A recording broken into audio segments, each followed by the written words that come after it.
नमस्कार दोस्तों, स्वागत है एक बार फिर से आपके अपने चैनल जॉब्स वाले भैया में शिवम ठाकुर के साथ। आज का ये वीडियो बहुत सारे का कंफ्यूजन दूर करने वाला है और सिर्फ छात्रों का ही नहीं, उनके अभिभावकगण का भी। बहुत सारे पेरेंट्स अपने स्टूडेंट्स को लेके यानी अपने बच्चों को लेकर के परेशान रहते हैं कि आखिर 10th के बाद मेरा बच्चा क्या करे ताकि उसका भविष्य सही हो जाए। ठीक है, तो 10th के बाद क्या क्या ऑप्शंस रहते हैं जिससे आप सरकारी नौकरी में जा सकते हैं, वो मैं आपको बताने वाला हूं। और डिपेंडिंग अपॉन सिचुएशन कौन सा कोर्स करना आपके बच्चे के लिए, आपके भाई या जो भी हैं अभी 10th क्लास पास किए हैं उनके लिए अच्छा रहेगा। तो वीडियो को लाइक कर दीजिएगा। पहली बार है चैनल पे तो ऐसे ही करियर काउंसलिंग वगैरह मैं बहुत सारे सेशंस लेता रहता हूं जिसमें आपको आपके फ्यूचर से संबंधित क्या करना चाहिए, क्या आपके लिए बेटर रहेगा, कौन सी जॉब वैकेंसी आती रहती है, सारी डिटेल्स आपको अप टू डेट इस चैनल पे मिलती रहती है। तो सब्सक्राइब करना मत भूलिएगा अपने भाई शिवम ठाकुर को जॉब्स वाले भैया चैनल पे। ठीक है, तो चलिए बिना देर किए मैं आपको बता देता हूँ डिपेंड अपॉन सिचुएशन सबसे पहली बात। ठीक है, तो सबसे बड़ी बात है कि 10th के बाद क्या करें, क्या क्या ऑप्शंस होते हैं, ये सारे पॉइंट्स देखेंगे। लेकिन ये पॉइंट्स देखने से पहले जब भी कोई बच्चा 10th पास कर रहा होता है यानी कि 10वीं कक्षा पास कर रहा होता है तो उसके माइंड में साइकोलॉजिकली क्या चल रहा होता है, ये बहुत ज़्यादा मायने होता है। डिपेंड करता है कि उसके फैमिली सिचुएशन पे कि वो कैसे फैमिली से आया है, मिडिल क्लास से आया है, एक गरीब फैमिली से आया है या फिर एक हायर अपर क्लास फैमिली से आया है। ठीक है, तो ज़्यादातर जो ऑडियंस होंगे वो मिडिल क्लास फैमिली के होंगे, क्योंकि जो अपर हाई क्लास लेवल के जो फैमिली होते हैं वो बहुत सपोर्टिव होते हैं। उनसे आप लोगों को सीखना चाहिए कि अपने बच्चों को या फिर अपने आने वाले जो भी फ्यूचर के भाई बहन बच्चे हैं उनको वो लोग बहुत सपोर्ट करते हैं और उनको आगे तक ले जाने का पूरा कोशिश करते हैं। लेकिन वहीं अगर आप किसी गरीब फैमिली के बच्चे हैं या फिर मिडिल क्लास के स्टूडेंट हैं यानी कि मध्यम वर्गीय परिवार से बिलोंग करते हैं तो आपके यहाँ जलन की भावना बहुत ज़्यादा होती है। हो सकता है किसी को मेरी बातें गलत लग रही हो, डिपेंड अपॉन टू पर्सन, लेकिन मैं मैक्सिमम लोगों की थिंकिंग को लेके चल रहा हूँ। एक रिसर्च करने के बाद ये सारी चीज़ें आपको भी पता चल जाएंगी। ठीक है, तो जलनशीलता की भावना या फिर अपने से आगे नहीं बढ़ने के कारण वो किसी को गाइड नहीं करते हैं। कोई भी आगे निकल जाता है तो वो नहीं चाहता है कि अब मेरे इतना कोई पहुंचे। ठीक है, तो इसी के कारण से वो आप लोग को ज़्यादा नहीं बताते हैं कि क्या करना है क्या करना नहीं चाहिए। तो मैं मैक्सिमम अभी ये वीडियो जो है फ्रेंड्स मैं आपको एक मध्यम वर्गीय परिवार के छात्र को लेके बना रहा हूँ। सबसे पहली चीज़ है कि जैसे कि हमारे जो ऑडियंस हैं वो बिहार के हैं सबसे ज़्यादा, तो यहाँ पे गवर्नमेंट जॉब को लेकर के बहुत ज़्यादा हाइप है कि सर जाना है, हमारा बच्चा जाएगा तो सरकारी नौकरी में ही जाएगा। तो आपको सबसे अच्छा जो ऑप्शंस है, रास्ता है सरकारी नौकरी के दृष्टिकोण से, वो मैं आपको बता दूं। और साथ में थोड़ा बहुत प्राइवेट सेक्टर को भी ध्यान में रखते हुए मैं आपको बताऊंगा कि किस कंडीशन में आपको अपने बच्चे को प्राइवेट नौकरी में भी जाने देना चाहिए। तो सबसे पहले 10th के बाद क्या क्या ऑप्शंस होते हैं मैं वो आपको बता देता हूं। सबसे पहले मैं आपको बताऊं कि सबसे कॉमन रास्ता जो छात्र चुनते हैं वो 12th में एडमिशन लेने का यानी कि 12वीं कक्षा में एडमिशन लेने का। तो 12वीं कक्षा के अंदर फ्रेंड्स आपको सब्जेक्ट का आ जाता है ISC यानी कि इंटरमीडिएट विथ साइंस। ठीक है, साइंस के साथ इंटरमीडिएट करना जिसमें आपको physics chemistry maths, physics chemistry biology और physics chemistry maths and biology दोनों ऑप्शन मिल जाता है। उसके बाद फ्रेंड्स ICOM है, IA है यानी कि intermediate with commas subject, intermediate with आपको आर्ट्स के साथ, और एक होता है ISC एग्रीकल्चर। ठीक है, और यहाँ पे बात करें कि इसमें से कौन सा करा दें, क्या करना चाहिए, ये सारी डिपेंड करती है आपके स्टूडेंट जो आपका बच्चा है उसकी मेंटेलिटी पे। सबसे पहले तो आपको ये जान लेना चाहिए कि आपका जो स्टूडेंट है, बच्चा है, वो चाहता क्या है।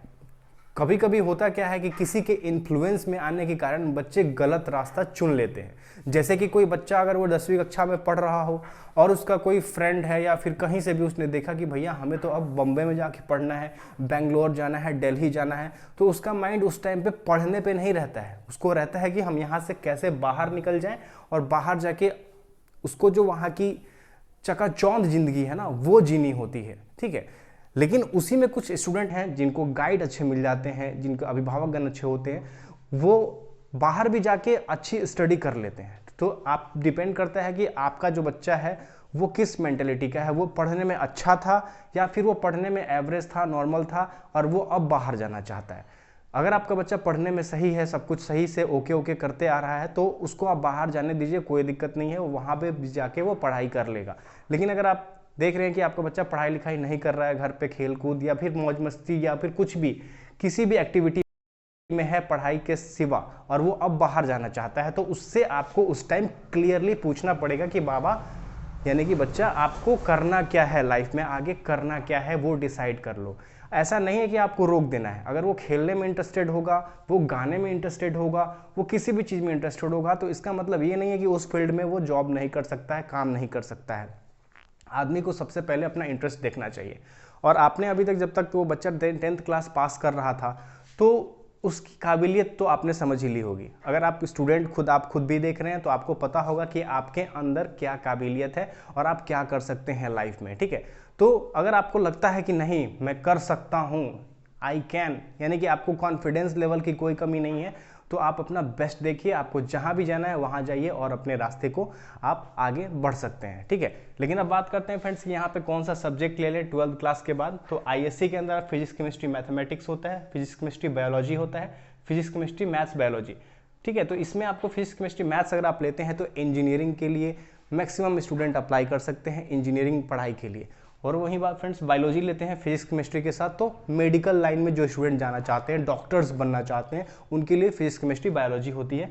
और पीसीएमबी का मतलब है कि दोनों अब ऑप्शनल है, आप डॉक्टर भी बन सकते हैं और आप इंजीनियरिंग में भी एडमिशन ले सकते हैं। तो ये ज़्यादा लोग प्रीफर नहीं करते हैं क्योंकि वो लोग पहले से ही निर्धारित हो जाते हैं कि हमें भैया डॉक्टरी पढ़ना है या फिर हमें मेडिकल में जाना है, तो यही ज़्यादा लोग कोर्स करते हैं। पीसीएमबी एक बुरा ऑप्शन नहीं है, आप अच्छे से अगर पढ़ाई कर सकते हैं दोनों सब्जेक्ट को, तो then you can go for PCMB, physics chemistry maths and biology, ठीक है। वहीं आईकॉम की बात करें, अगर आप कॉमर्स सब्जेक्ट पसंद करते हैं, आपको सीए बनना है, तो उस कंडीशन में आप कॉमर्स के साथ जा सकते हैं। आईए की बात करें तो आईए एक बहुत ही बेसिक सब्जेक्ट है, आर्ट्स, यानी आपने सुना ही होगा हिस्ट्री, भूगोल हो गया, आपका समाजशास्त्र हो गया, आर्ट्स वगैरह। तो ये भी खराब नहीं है, कोई सब्जेक्ट खराब नहीं होता है, डिपेंड अपॉन योर इंटरेस्ट। अगर आपको लगता है कि आप अच्छी स्टडी कर सकते हैं, रिसर्च कर सकते हैं, जैसे कि आईएएस वगैरह की तैयारी, बीपीएससी की तैयारी करना चाहते हैं, तो आईए भी आप कर सकते हैं। आपके माइंड में ये नहीं है कि हमें डॉक्टर ही बनना है, हमें इंजीनियर ही बनना है, या कभी बनना ही नहीं है, तो आप आईए के साथ जा सकते हैं। आईएससी एग्रीकल्चर एक बहुत ही बेहतरीन कोर्स है, अगर आप ये कर लेते हैं तो आप जल्दी नौकरी में चले जाएंगे। आईएससी एग्रीकल्चर, बीएससी एग्रीकल्चर, ये सब कोर्स होता है फ्रेंड्स, कुछ अलग है, लिंक से हट के कोर्स है। यहाँ पे अगर बच्चे एडमिशन ले लेते हैं तो भविष्य थोड़ा सा उनका ज़्यादा सिक्योर रहता है, लेकिन ये चॉइस भी होना चाहिए, बच्चे को मन होगा एग्रीकल्चर पढ़ने का तभी वो ले, ठीक है। ये तो समझ में आ गया। 12 सबसे कॉमन चीज़ है। अगर आपको आगे तक की स्टडी करनी है, लंबी स्टडी करनी है, तो आपको 12 कर लेना चाहिए। कुल मिला जुला के बात यह है कि आपको आगे तक की स्टडी करनी है, पढ़ाई जारी रखनी है, तो 12 इज बेटर है आपके लिए। चलिए नेक्स्ट बात करते हैं फ्रेंड्स आईटीआई। आईटीआई अब एक बुरा ऑप्शन नहीं है, क्योंकि जो छात्र आगे भी पढ़ाई करना चाहते हैं, लेकिन हो सकता है कि उनकी फैमिली बैकग्राउंड उनको उतना अलाउ नहीं कर रही हो, साथ में वो अर्निंग भी करना चाहते हैं, या फिर अपना कोई काम सीखा हुआ है तो साथ में सर्टिफिकेट लेना चाहते हैं। जैसे कि 10th क्लास के बाद कोई बच्चा आईटीआई कर रहा है, इलेक्ट्रीशियन, यानी कि किसी को इंटरेस्ट होता है कि हमें स्टार्टिंग से ही हम टेक्निकल बनना चाहते हैं, इलेक्ट्रीशियन, प्लम्बर, फिटर, बहुत सारे यहाँ पे ट्रेड्स होते हैं, कंप्यूटर का भी होता है, तो आप आईटीआई कर सकते हैं। और आईटीआई करने से एक बेनिफिट है आपको कि आपका जो 12th क्लास है ना, वो ऑटोमेटिक कंप्लीट हो जाएगा। अगर आप 10th आईटीआई कर रहे हैं तो आपको 12 की भी साथ में सर्टिफिकेट मिल जाएगी, यानी कि आईटीआई अब 12 के बराबर हो चुका है। लेकिन साथ में आपके पास क्या रहेगा, एक टेक्निकल, एक ऐसी नॉलेज जो आपको, आपने अगर सही से पढ़ाई कर ली है तो आप अपना भी काम शुरू कर सकते हैं। और गवर्नमेंट की बात करें तो फ्रेंड्स बिहार के अंदर इलेक्ट्रीशियन ब्रांच से अगर आप हैं तो साथ में आपको बिजली विभाग के अंदर वैकेंसियां आती हैं, स्विच बोर्ड ऑपरेटर और बहुत सारी चीज़ों की, टेक्नीशियन ग्रेड की भी आती है, और अदर स्टेट में भी आती है, और भारत लेवल पर भी आती है इलेक्ट्रीशियन की। और अदर अगर आप बात करें तो रेलवे के अंदर, एएलपी के अंदर भी अगर आप आईटीआई पास हैं तो ड्राइवर बन सकते हैं, ठीक है, रेलवे ड्राइवर आप बन सकते हैं अगर आप आईटीआई पास हैं तो। किसी भी ट्रेड से, ऑलमोस्ट कोई ट्रेड को छोड़ के, तो बुरा ऑप्शन नहीं है। यानी कि आप अपना काम पसंद है आपको, अगर आपने कोई काम सीखा है तो आप आईटीआई कर लीजिए। आईटीआई में आपको सर्टिफिकेट भी मिल जाएगा, काम का थोड़ा बारीकी भी आप सीख लेंगे। अगर इंटरेस्टेड है student, this is not a bad option, क्योंकि यहाँ पे आपको साथ में +2 भी मिल जा रहा है, और आगे आपकी इंजीनियरिंग की पढ़ाई भी जारी रह सकती है। अगर आईटीआई करेंगे तो आपको डिप्लोमा में एडमिशन मिल जाएगा डायरेक्ट 2nd ईयर के अंदर, ठीक है, 1 साल कम पढ़ना पड़ेगा। तो ये क्लियर हो गया आपको। चलिए अब बात करते हैं फ्रेंड्स डिप्लोमा। डिप्लोमा का यहाँ पे मतलब है फ्रेंड्स आपको पॉलीटेक्निक। चलिए पॉलिटेक्निक में क्या होता है आपको मैं बता दूं कि ये बेसिकली फ्रेंड्स आपको जूनियर इंजीनियरिंग का कोर्स होता है। जैसे कि आप +2 करते हैं, 12 क्लास कर लेते हैं आईएससी के साथ और इंजीनियरिंग में एडमिशन लेते हैं, ठीक उसी प्रकार फ्रेंड्स आपको 10th के बाद जो ऑप्शन मिलता है जूनियर इंजीनियर बनने का, वो आपको पॉलिटेक्निक यानी कि डिप्लोमा के कोर्स से मिलता है। इसके अंदर फ्रेंड्स सबसे ज़्यादा नौकरियां गवर्नमेंट जॉब की बात करें तो सिविल ब्रांच में आती हैं बिहार के अंदर, या फिर कहीं पे भी आप देखेंगे तो सिविल ब्रांच का जो सरकारी नौकरी का जो रेशियो है वो अच्छा खासा है। वहीं अदर ब्रांचेज जैसे कि आपका हो गया इलेक्ट्रिकल, मैकेनिकल, कंप्यूटर साइंस हो गया और अदर जो भी ब्रांचेज हैं उनमें भी वैकेंसियां आती हैं, लेकिन ज़्यादातर प्राइवेट सेक्टर में वैकेंसियां आती हैं, ठीक है। तो यहाँ पे सिविल में सबसे ज़्यादा आती हैं। और अगर आपको लगता है कि हमें स्टार्टिंग से ही बेटर इंजीनियर बनना है, एक टेक्निकल छात्र के रूप में हमें अपना करियर अच्छा लग रहा है या फिर आपकी चॉइस है, तो आप डिप्लोमा कर सकते हैं, ठीक है। आईटीआई से करने की जरूरत नहीं है, इसमें आपको डायरेक्ट डिप्लोमा में एडमिशन हो जाएगा आफ्टर 10th क्लास, ठीक है। तो बहुत ही अच्छा ऑप्शन है। 3 साल का यहाँ पे आपको टाइम देना पड़ेगा, यहाँ पे आपको 2 साल का टाइम देना पड़ेगा, यहाँ पे 2 साल का टाइम देना पड़ेगा। डिप्लोमा में 3 साल का टाइम देना पड़ेगा अगर आप 10th क्लास के बाद एडमिशन लेते हैं। तो अगर आप आईटीआई करके जाएंगे डिप्लोमा में तो 2 साल का टाइम लगेगा। आप आईएससी करके भी जाएंगे, यहाँ पे देखिए अगर आईएससी का कोर्स किसी ने किया है और वो डिप्लोमा में एडमिशन लेता है तो उसको 2 साल का लगेगा। लेकिन आप डायरेक्ट 10th की बात की हम लोग बात कर रहे हैं तो 3 साल का आपको टाइम यहाँ देना पड़ेगा। 3 साल पढ़ने के बाद जैसे आपका डिप्लोमा कंप्लीट होता है तो आगे आप इंजीनियरिंग में भी एडमिशन ले सकते हैं, जिसमें आपको, ठीक है, इंजीनियरिंग के अंदर आपका जो 4 साल का कोर्स होता है ना वो 3 साल ही लगेगा। पॉलिटेक्निक कर लेते हैं और इंजीनियरिंग में एडमिशन लेते हैं, लेटरल एंट्री जिसको बोलते हैं, तो उसमें आपको 3 साल का ही समय लगेगा, ठीक है। तो डिप्लोमा का आपको समझ में आ गया। अब एक होता है फ्रेंड्स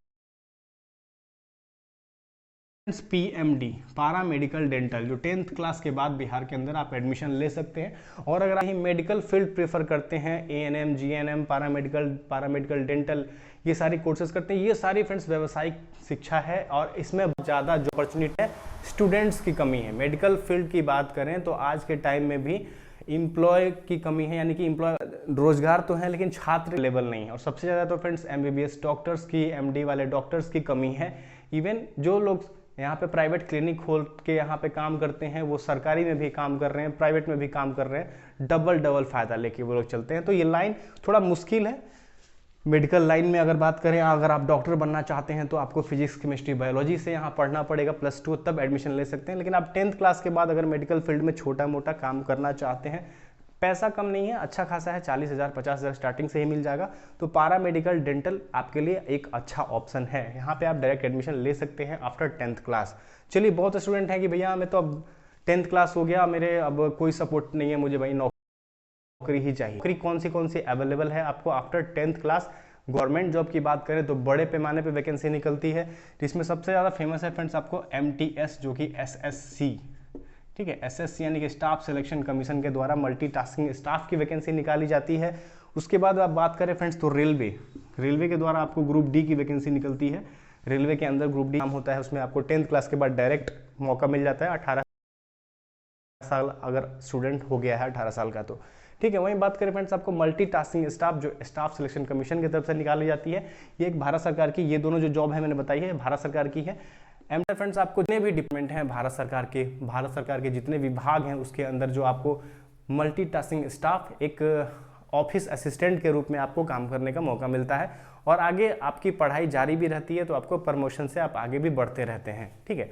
साइड से आप अगर पढ़ाई कर रहे हैं NIOS से, ओपन स्कूलिंग से, तब भी आपको यहाँ पे मौका मिलेगा, आप आगे भी बढ़ जाएंगे, ठीक है। अब इसमें नेक्स्ट तो पोस्ट ऑफिस के अंदर डायरेक्ट भर्ती निकलती है, जो आपके परसेंटेज के अनुसार, अगर आपको ज़्यादा परसेंटेज है तो उसके अनुसार आपका सिलेक्शन हो जाता है। इसमें आपको पता है कि ग्रामीण डाक सेवक की वैकेंसी निकलती है, GDS की, असिस्टेंट ग्रामीण डाक सेवक की निकलती है, ठीक है। ABM BPM का नाम सुना होगा आपने, ब्रांच पोस्ट मास्टर, वो भी उसी को बोलते हैं। उसके बाद बात करें ऑफिस असिस्टेंट, ठीक है, यानी कि कार्यालय सहायक, कार्यालय परिचारी, हर एक स्टेट के अंदर निकलती है, हर एक डिपार्टमेंट में आपने देखा होगा ग्रुप डी की वैकेंसी निकलती है, जिसको ऑफिस असिस्टेंट, परिचारी, चपरासी ये बोलते रहते हैं। तो ये 10th क्लास बेसिस पे ही होती है, ठीक है। तो ये हर एक जगह निकलती है, हर एक स्टेट में, हर एक, आप जैसे बिहार के अगर देख रहे होंगे तो बिहार में भी ये अक्सर निकलती रहती है। तो ये अच्छा ऑप्शन है, यहाँ पे आप 10th के बाद ही जा सकते हैं। नेक्स्ट है फ्रेंड्स आपको, जैसे ऑफिस असिस्टेंट तो एक कार्यालय सहायक हो गया, परिचारी का मतलब हो गया आपको चपरासी। सिविल कोर्ट में आपने देखा होगा चपरासी का पोस्ट निकलता है, स्कूल के अंदर निकलता है, ग्रुप डी की वैकेंसी निकलती है जिला पैनल पे अलग से, तो बहुत सारे ऑप्शंस रहते हैं यहाँ पे, ठीक है। तो ये सारी चीजें हैं, आपको डायरेक्ट 10th क्लास के बाद यहाँ पे आपको मौका मिलेगा। और भी ज्यादा यहाँ पे ऑप्शंस है, फिलहाल मैंने आपको जो मेन बातें हैं वो बताई हैं। तो सबसे पहले आपको क्या करना है कि 10th क्लास के बाद लड़कियों पर ध्यान नहीं देना है, लड़कियों को लड़कों पे ध्यान नहीं देना है, ठीक है। ऐसा करेंगे तो आपका माइंड डाइवर्ट हो जाएगा। इस समय एज होता है, टीनेजर्स को ज़्यादा अट्रैक्शंस होता है मेल और फीमेल आपस में, तो थोड़ा सा अगर कंट्रोल कर लेते हैं, मुश्किल है, मैं ये नहीं कह रहा हूँ कि आप नहीं कर पाएंगे, कर सकते हैं। तो आप इन सारी चीज़ों पे फोकस करके अपना करियर बना सकते हैं। और एक बार करियर बन जाता है या फिर आपको लगता है कि now I am okay with my job, अगर आप आगे पढ़ाई करके कुछ बन जाते हैं तो देन आप ऑटोमेटिक सब कुछ आपको लाइफ में मिल जाएगा, पैसा हो, लाइफ सेट हो जाएगा आपकी, आप जिसको चाहते हैं वो भी आपको मिल सकती है। तो यही बताना था इस वीडियो में फ्रेंड्स, आपको मिलते हैं नेक्स्ट वीडियो में, तब तक के लिए धन्यवाद।